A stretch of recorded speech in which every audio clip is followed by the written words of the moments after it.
Bonjour, nous sommes le 14 décembre 2023 avec une météo qui semble mitigée, mais en tout cas il fait bon, en température il fait bon, il n'y a rien à dire là-dessus. C'est vrai qu'on a parfois des nébulosités, parfois il pleut, parfois voilà, on a toutes sortes. Mais en tout cas il fait pas froid, il fait pas froid. Pour un mois de décembre c'est un petit peu étrange parce que d'habitude les mois de décembre c'est un mois, je veux dire, qui s'approche. On approche de l'hiver, puisqu'on est le 14 dans 7 jours, on est l'hiver. Et ben, on ne connaît pas de température, on n'a connu qu'une fois, je veux dire, une tombée de neige sans plus. Voilà, pour l'instant, bon, on ne vit pas un vrai hiver. Alors ici, je vais vous faire une vidéo qui va concerner donc l'équation cartésienne de l'ellipse réduite à ses axes de symétrie. Alors bien sûr, moi ici, ce que je vais faire, je vais choisir une ellipse qui est horizontale.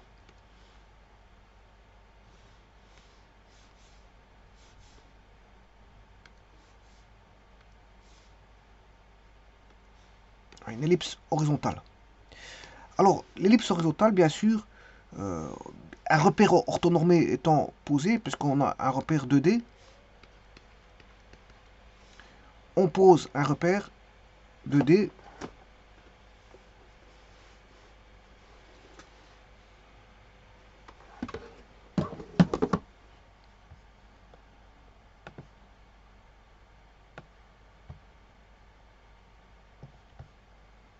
Alors, je vais choisir ça comme ça.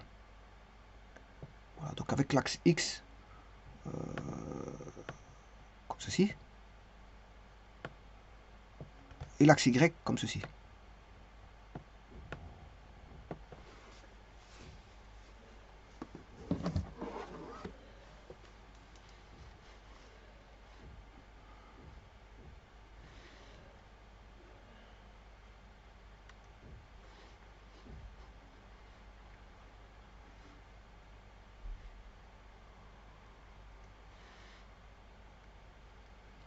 Alors, on a, bien sûr, ici c'est le B.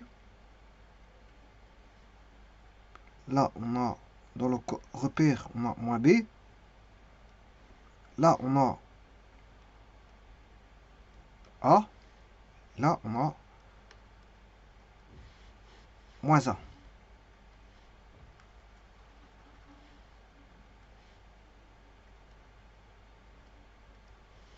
Alors, un repère étant posé, comme je vous dis, un repère 2D, on a l'axe OXY qui est posé, avec bien sûr des vecteurs de base I et J. Et bien sûr, je vais voir l'équation de l'ellipse. Alors, l'équation de l'ellipse, vous la connaissez bien sûr. Le but, c'est de pas voir l'équation de l'ellipse, mais c'est de voir l'équation réduite par la démontrer. La démontrer. Donc, on a x carré sur a carré plus y carré sur b carré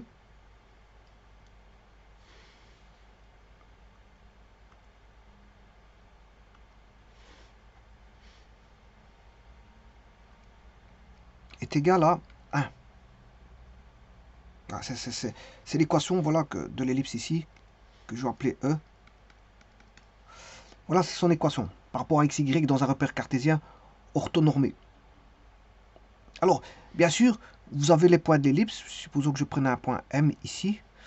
Je vais retirer le E de l'ellipse pour ne pas le confondre avec un point M. Alors, ça, c'est le premier cadran. C'est le premier cadran. Et de ça, je vais rechercher, je peux aller rechercher un angle qui va relier, bien sûr, l'origine à ce point M, qui est, bien sûr, ce point M ayant une coordonnée XY.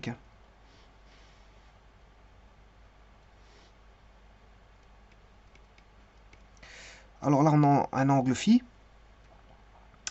Et bien sûr, différents cercles vont jaillir de ça.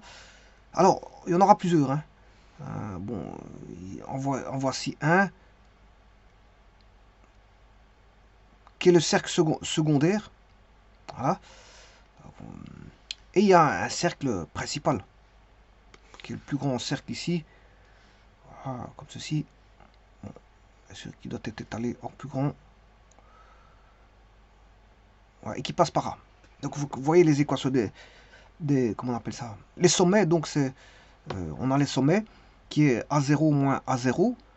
on a 0B, 0 moins B, on a une ellipse horizontale, voilà.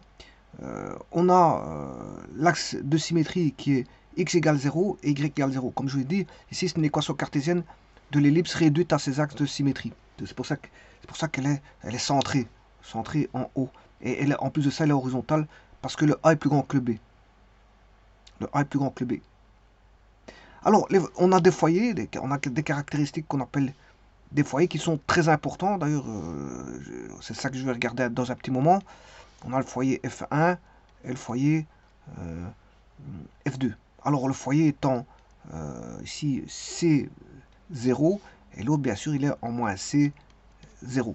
Donc, les caractéristiques d'une ellipse, c'est A, B, C. Voilà, le AB, on le retrouve ici. Voilà, mais le C, on sait le calculer. Alors, pour avoir le C, ben, il y a une équation. Dans le cas de l'ellipse horizontale, A carré est égal à B carré plus C carré. Voilà, comme ça, vous pouvez obtenir le C. Donc, vous voyez qu'ici, on a un cercle principal, un cercle secondaire. On sait déterminer leurs équations en fonction de A et B. Voilà, le centre, ben, il est en 0, 0. Et on a bien sûr des directrices associées au foyer. Bon, elles sont ici.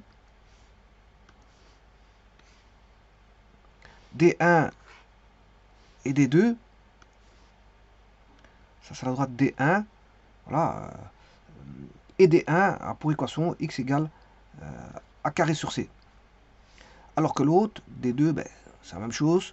Pour équation moins A carré sur C.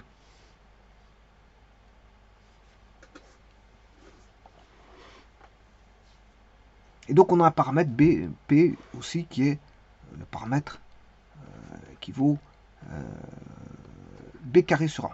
Bon, alors, ça c'est, on va dire que c'est une revisite des théories sur l'ellipse. C'est pas ça que je vais démontrer. Dans un petit instant, on va voir, avant de commencer quoi que ce soit, je vais montrer un petit peu, bon, en fonction... bon, on a ce qu'on appelle le paramètre P est égal à B carré sur A. Ensuite, il y a l'excentricité qui vaut C sur A. Pour une ellipse, elle est plus petite que 1. Voilà. Alors, phi, c'est l'anomalie excentrique. L'anomalie excentrique qui vaut A cosinus phi et Y égale B sinus phi. Voilà, alors l'anomalie excentrique, vous l'avez là, c'est le phi ici.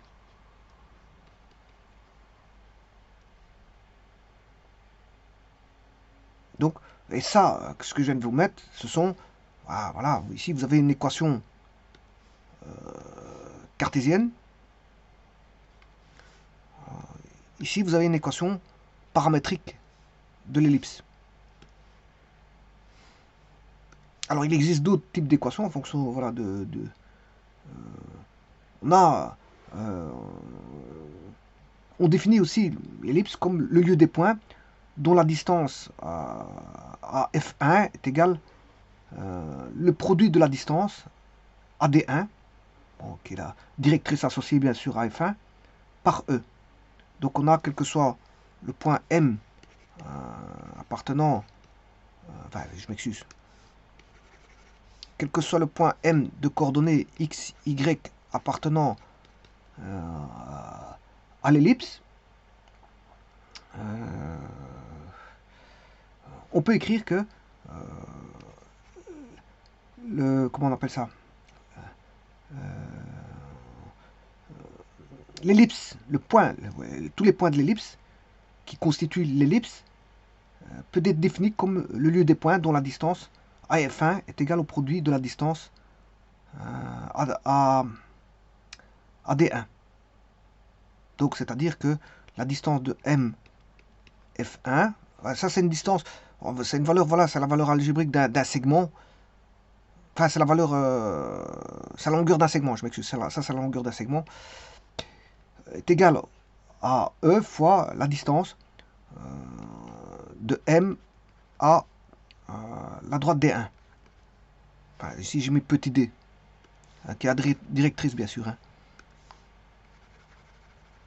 Voilà. Et ça, c'est une autre équation. Voilà. Donc je peux écrire que c'est racine carrée de x moins c au carré plus y carré est égal à e fois la distance de x moins a carré sur c. Voilà.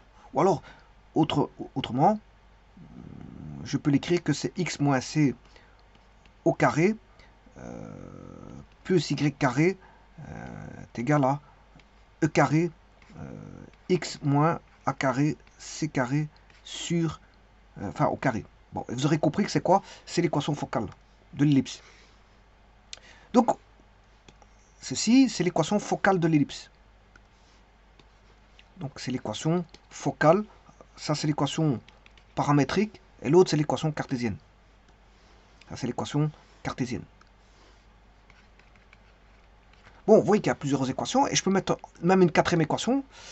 Je vais en mettre une quatrième. Et puis, j'entame les calculs pour avoir l'équation cartésienne de l'ellipse réduite à ses axes de symétrie de façon un petit peu au travers des distances. Je vais la calculer au travers des distances. Petit instant. Parce que j'essaie d'ouvrir une page. Voilà. Et une quatrième équation. Enfin, une quatrième. Oui, équation. Qui n'est plus dans le cartésien. En coordonnées cartésiennes, mais en coordonnées polaires. Et bon, coordonnées polaires. Vous avez l'ellipse. On va mettre. Voilà, l'origine. L'axe originel, l'axe d'origine, qui fait l'angle 0, si vous voulez. Alors bien sûr, il faut que je mette les foyers F2 et F1. Bien, ici, bien sûr, vous aurez, si je prends un point M, ici, M, à ce moment, c'est plus XY, mais c'est ρ oméga. Rho oméga. Alors, il faut définir cet angle oméga, mais l'angle oméga est défini par rapport à l'angle par rapport au 0. Le 0, c'est l'axe X ici. Voilà. Donc, si vous voulez, l'oméga, il est là. L'oméga, il est là. Alors, bien sûr, le rayon vecteur, il est là. Donc, ici, on a une espèce d'origine. C'est une espèce d'origine. Voilà. Donc, le foyer est une origine du repère polaire, rho oméga. Alors, bien sûr, ici, vous avez une certaine distance qui est D. Et voilà.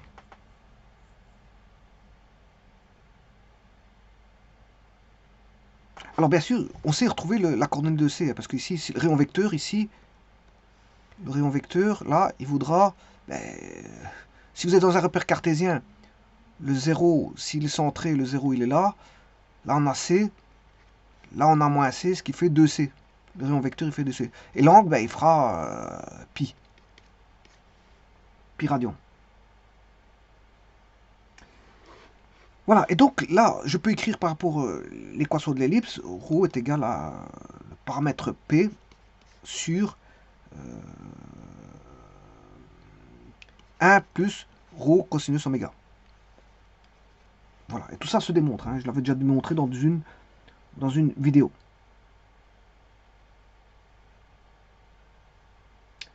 Voilà, j'avais démontré tout ça dans une vidéo.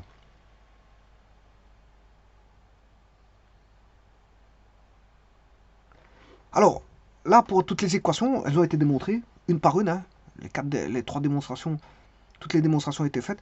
Maintenant, je vais en repartir sur une autre, qui est par rapport aux distances. Alors, si vous voulez voir les vidéos concernant l'équation paramétrique, l'équation focale ou l'équation cartésienne, je vous renvoie vers les vidéos adaptées, appropriées, qui ont été faites, qui sont dans la playlist Les coniques. Hein. Voilà, vous pouvez les retrouver dans la playlist Les coniques. Alors, ici, je vais mettre une ellipse. Je vais mettre l'axe. Alors, on a en coordonnées cartésiennes. Voilà, donc vous aurez compris qu'on a un foyer F1, un foyer F2, il se retrouve en C0, moins C0. Voilà, bien sûr, on a l'origine ici, et on a un point M de coordonnées XY, ou je dirais plutôt un point P.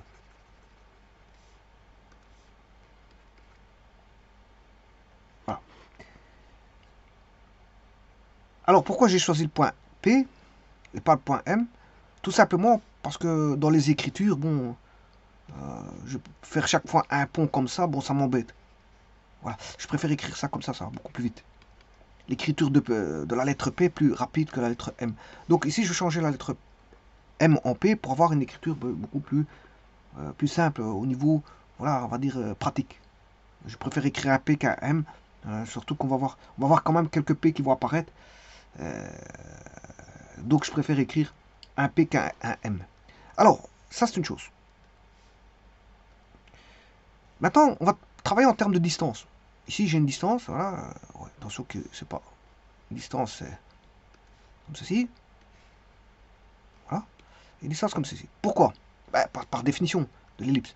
Alors, quelle est la définition de l'ellipse? Une ellipse est l'ensemble des points du plan, bien sûr, parce que l'ellipse est une figure du plan, dont la somme des distances à deux points fixes.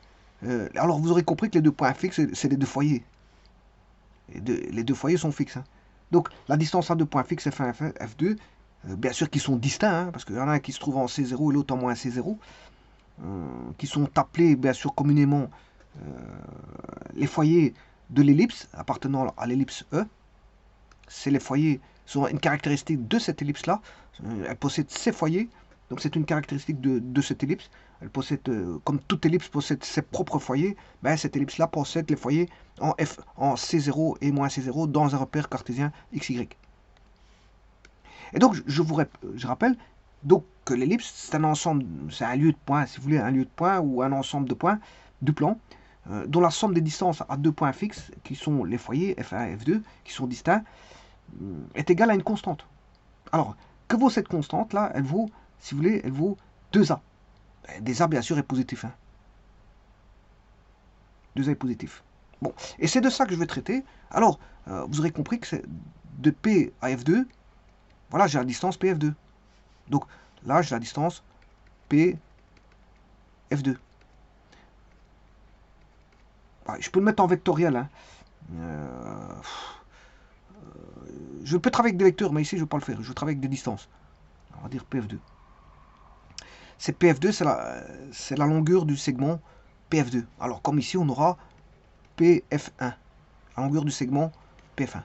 Alors, comme je viens de vous dire, par définition, PF2, non, je ne travaille pas en vectoriel, je travaille en segment. La longueur du segment PF2, bien sûr, au carré, parce que je vous ai dit que c'était la somme des distances de deux points fixes F1 et F2 distincts, appelé foyer, est égale à une constante 2A. Donc, ici, il n'y a pas de carré, donc je m'excuse, je me suis trompé.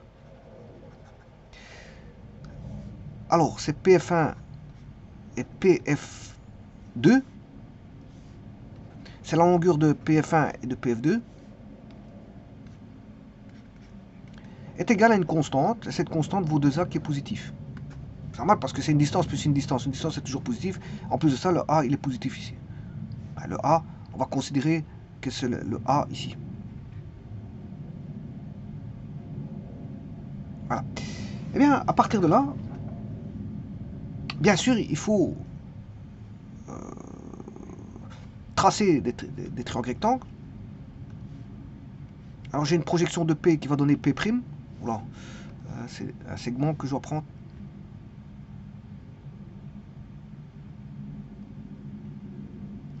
Voilà. Là, j'ai un triangle qui est celui-ci. Un triangle rectangle, bien sûr. Hein. Bon. Alors, je peux écrire que vaut PF1 carré? Ben, c'est un triangle rectangle. PF1 carré,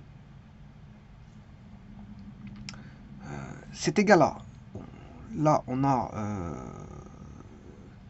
x, ici c'est x, la projection P'. P' vaut x, 0, parce qu'on est en x. Voilà.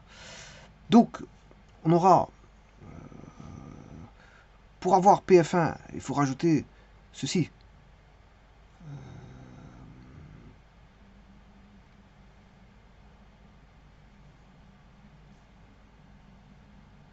Non, je vais appeler celui-ci pour plus de facilité.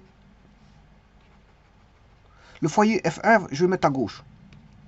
Et le foyer F2, je vais le mettre à droite. Voilà. Alors, la distance en orange, là, qui va jusque P', F1 P', voilà.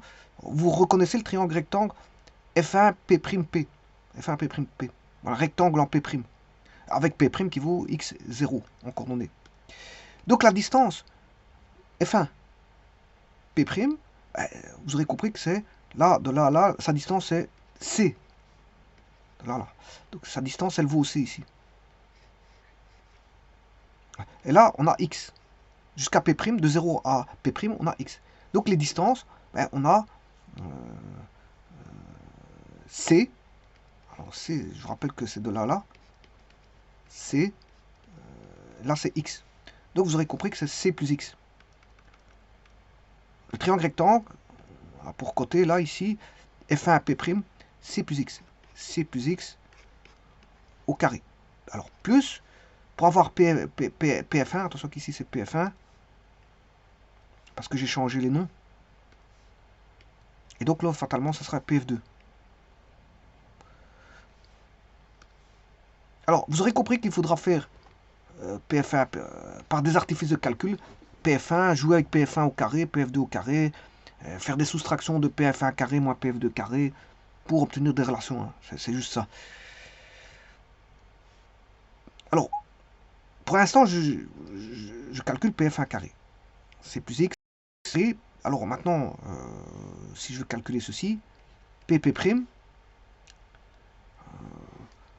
PP', ben, c'est Y au carré, bien sûr, parce que c'est PP' au carré.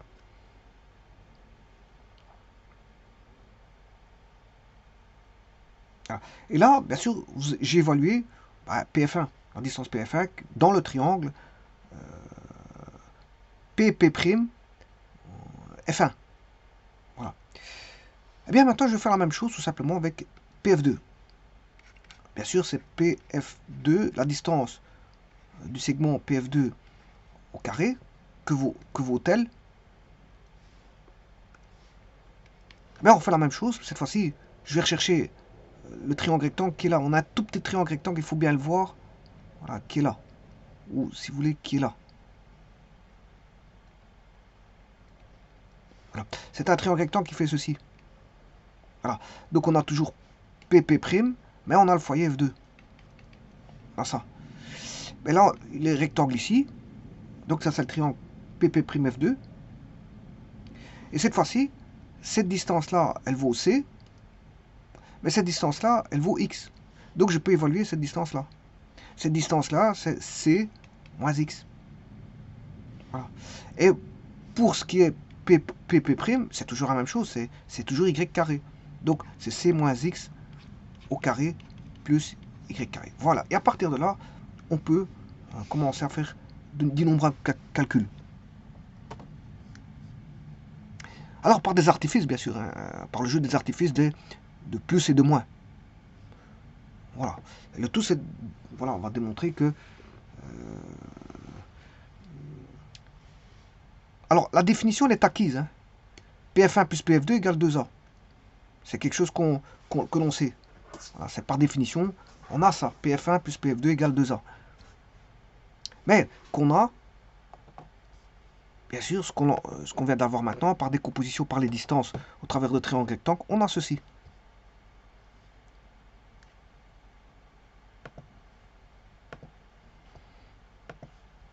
Donc, la base du calcul va partir à partir de ces relations qui ont été voilà, élaborées ici. Donc, j'en ai 3. Alors, le tout, avant de commencer quoi que ce soit, je vais mettre un petit peu d'ordre, bien sûr.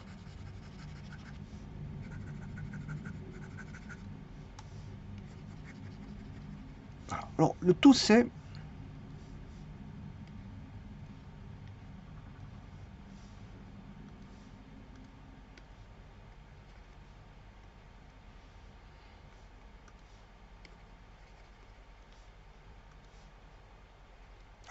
qu'est-ce qu'on va faire?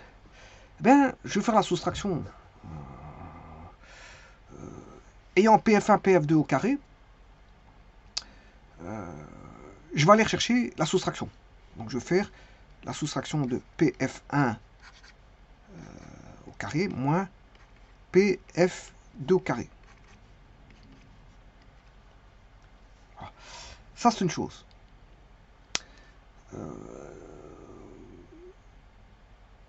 Ensuite, bah, on va regarder à partir de là, qu'est-ce que ça va déjà donner. PF1 moins PF2 au carré. Alors, si je fais PF1 moins PF2 au carré, ben, c'est un produit remarquable. C'est PF1 moins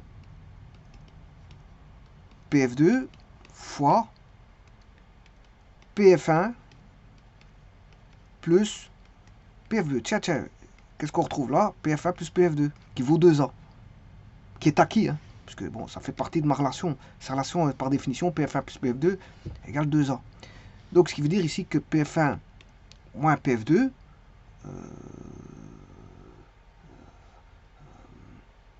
ici, ça vaut 2A.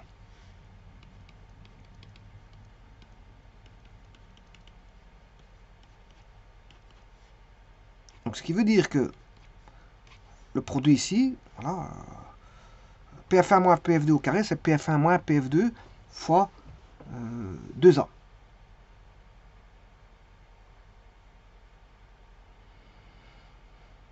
Voilà.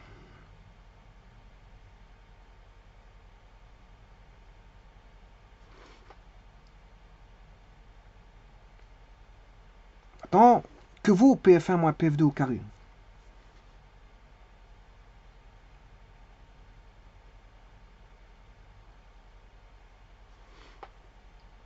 Eh bien, on va faire le calcul. Que vaut ceci? Je reprends ces deux-ci. Et je vais les soustraire.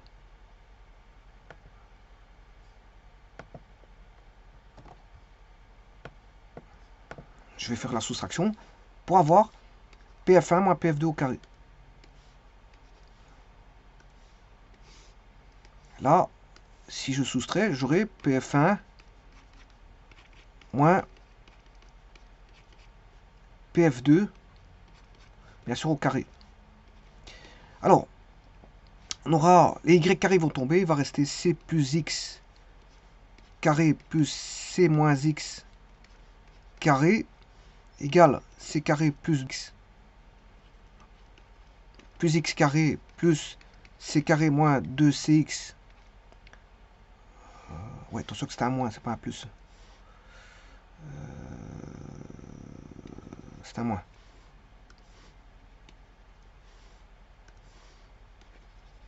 Je suis en train d'élaborer la soustraction, donc c'est normal. Donc, moins c carré, moins 2cx, ça donne plus 2cx. Plus x carré, ça donne moins x carré. Et encore une fois, là, on élimine. Voilà. Et qu'est-ce qu'on va obtenir? On va obtenir c carré, il va même tomber. Voilà. Et il va rester 4cx.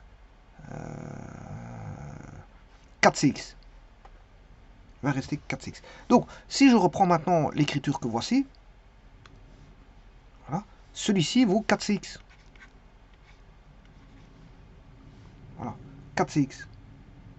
Et à partir de là, je peux aller retirer PF1 moins PF2. Donc, j'aurai la somme, elle est connue, puisque par définition, elle vaut 2A. Et j'aurai la soustraction. Et donc, je pourrais tirer, voilà, une équation à partir de là.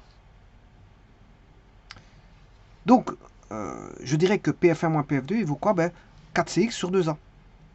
Si je divise tout par 2A, alors 2A étant positif, il n'y a pas de problème, je peux le faire. Ben, on trouve la soustraction qui vaut 4cx sur 2A. Alors, je vous rappelle que à carré sur C, l'excentricité, c'est C sur A. On retrouve l'excentricité ici. On retrouve l'excentricité.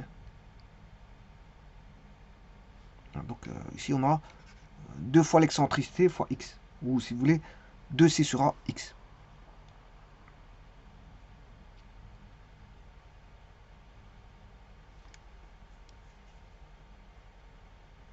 Voilà, ça c'est pour la petite histoire.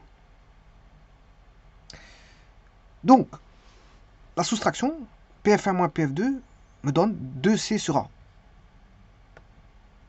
X fois X.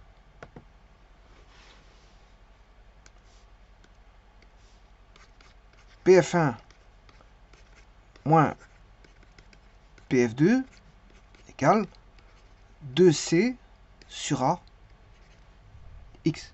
Mais on sait bien que par définition de l'ellipse, PF1 plus PF2 égale 2A. Bon, ça veut dire que si, encore une fois, ici, je fais là, je vais éliminer, bah, ici il suffit d'additionner. Hein. Si j'additionne, le PF2 va tomber, il va rester PF1. Voilà. Si je vais additionner, j'aurai 2 PF1 égale 2 que je mets en évidence, et on va avoir A plus C sur A X. Voilà. A plus C sur A X. Et si maintenant je simplifie par 2, PF1 égale A plus C sur A X. Voilà, voilà que vaut PF1. Et donc, à partir de ça, je peux recréer le PF1 carré. PF1 carré. Donc,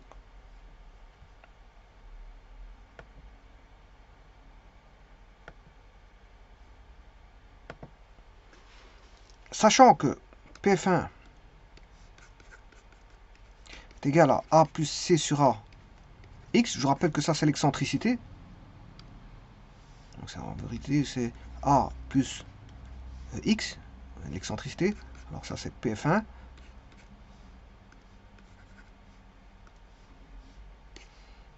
Ben, maintenant je vais calculer PF1 au carré.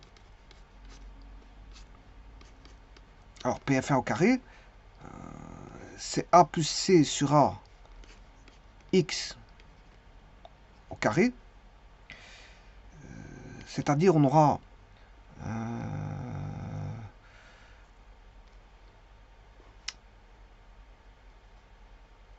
A carré plus 2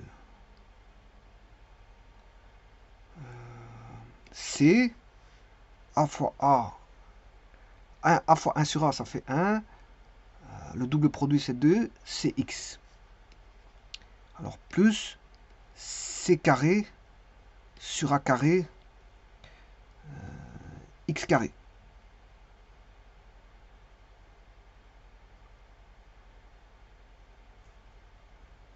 Voilà. Ça doit être égal à quoi? Ce PF1 carré, ben, il doit être égal au PF1 carré de départ, que j'avais au départ, c'est-à-dire que qui était ici. Voilà, il doit être égal à ça. PF1 carré doit être égal à ça. C plus X au carré plus Y carré. C plus X plus... Donc il y a une égalité entre les deux. Hein. Voilà. Il y a une égalité entre... C'est la même chose. PF1 carré, c'est PF1 carré. Simplement, les expressions ne sont pas les mêmes. C plus X au carré plus Y carré. Et donc, je vais pouvoir écrire que on a A carré plus 2. Alors là, je ne sais pas pourquoi je sais X. Ouais, le A, il était tombé. 2cx plus c carré sur a carré x carré doit être égal à c plus x au carré plus y carré.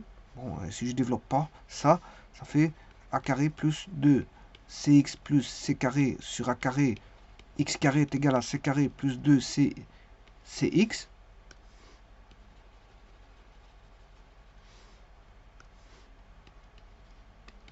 Plus x carré plus y carré. Voilà, c'était une très bonne expression qui va pouvoir m'aider pour la suite.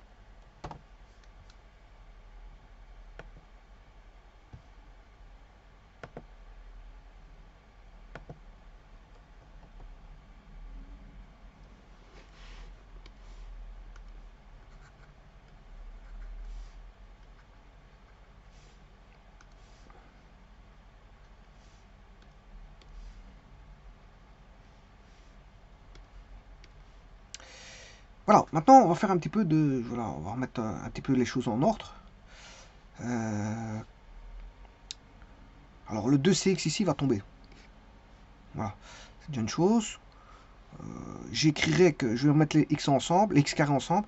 On a c carré sur a carré moins x carré, moins 1 x carré. Je vais mettre en évidence hein, directement, ou alors je le ferai après.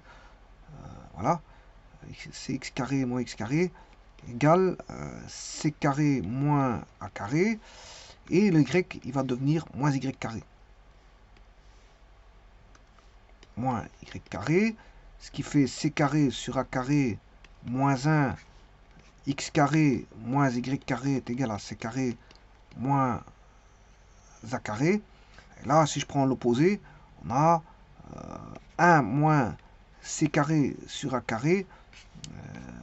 Bien sûr, ici c'est x carré plus y carré est égal à a carré moins c carré. J'ai pris les opposés on va dire, dans les deux membres.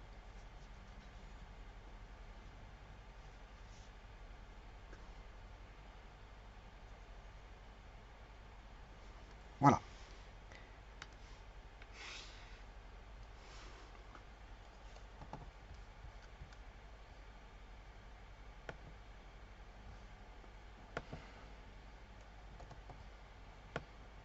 Alors, a carré moins c carré, vous savez ce que c'est. Vous savez très bien ce que c'est, parce que si je regardais le début ici, on a a carré qui vaut b carré plus c carré. Ce qui veut dire que a carré moins b carré, ben, ça fait c carré. Donc, ici, ben, a carré moins b carré, oui, je m'excuse, je me suis trompé.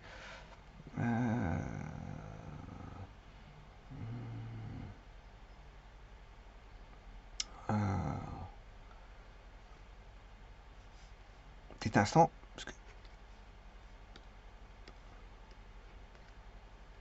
a carré moins c carré. Alors ici, je vais prendre bien sûr 2a qui est plus grand que bien sûr 2c. Bon, tout ça c'est positif. Donc ici a plus grand que c, toujours positif. Donc a carré plus grand que c carré, a carré moins c carré est positif. Alors, je vous ai dit qu'ici on a, comment est-ce qu'on appelle ça? Ce qui m'intéresse, c'est a carré moins c carré, pas a carré moins b carré. Voilà, je m'excuse. Je vais enlever. Alors, a carré moins c carré est égal à b carré. Ici, j'ai pris bien sûr une ellipse horizontale, c'est-à-dire avec a, on va dire a plus grand que b. Le a est beaucoup plus grand que b. Voilà. Le cercle principal est constitué par le rayon A. C'est le plus grand cercle, rayon cercle. Voilà. Donc, A plus grand que B. Donc, c'est l'expression là qui m'intéresse. Et donc, là, ça fait B carré. Ah, B carré. Donc, j'écrirai que A carré moins C carré sur A carré, X carré plus Y carré est égal à B carré. Donc, c'est-à-dire que A carré moins B carré, A carré moins C carré, ben, je vais vous dire que c'est B carré sur A carré, X carré plus Y carré égale B carré. Voilà. Et ça, de cette expression-là,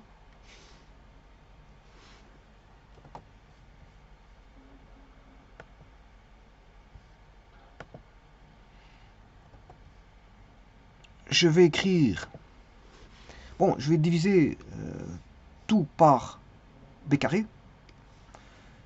Donc j'aurai X carré sur A carré plus Y carré sur B carré égale 1. Et vous avez l'équation de l'ellipse en cartésien. Bien sûr, ici c'est voilà, c'est l'équation de l'ellipse en cartésien, en équation cartésienne.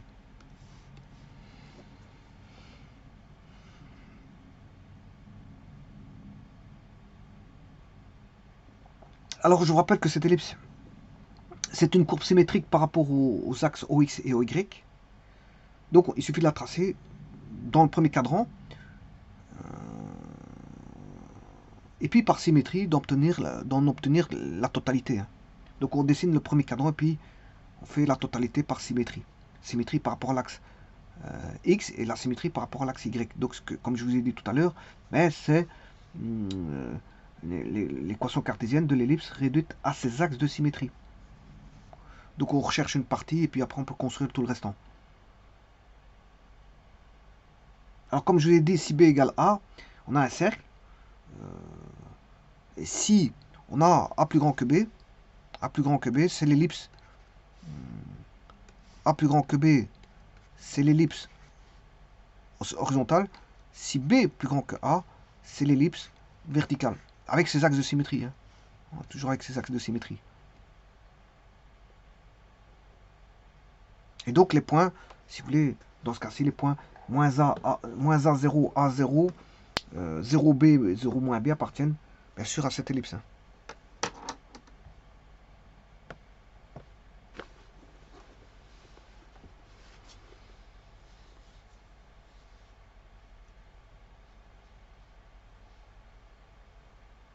Je vous remercie.